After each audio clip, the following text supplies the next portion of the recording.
વાત હવે આપણા દેશની સેનાના સામર્થ્ય અને શક્તિની, અને શક્તિ છે ત્રિશુલની શક્તિ. આપણા પોરબંદરના માધવપુર બીચ પર ત્રિશુલ 2025 એક્સરસાઇઝ એટલે કે કવાયતનું આજે સમાપન થયું છે. આ કવાયતમાં રાજસ્થાન અને ગુજરાતના ક્રીક એટલે કે ખાડી અને રણ ક્ષેત્રમાં મોટા પાયે ઓપરેશન થયા, તેમજ ઉત્તર અરબી સમુદ્રમાં એમ્ફીબિયસ ઓપરેશન સહિતના વ્યાપક દરિયાઈ ઓપરેશનનો સામેલ કરવામાં આવ્યા.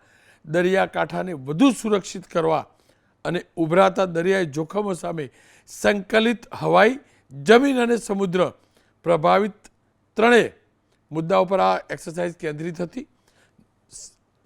નૌસેના, વાયુસેના, થળ સેના વાસ્તવિક લડાઈની પરિસ્થિતિ હેઠળ સિમલેસ ઇન્ટર ઓપરેટેબિલિટી અને ઝડપી જમાવટની ક્ષમતાઓનું પ્રદર્શન કર્યું અને અદ્ભુત શક્તિ, એકતા, સંકલન અને શૌર્યનું આપણે તો દર્શન કર્યું જ, પણ પાડોશી દેશમાં એ સમાચાર પણ પહોંચ્યા અને આપણે સમજી શકીએ છીએ જ્યારે મારા ભારતની સેનાની વાત આવે છે ત્યારે પાકિસ્તાનની શું હાલત થાય છે.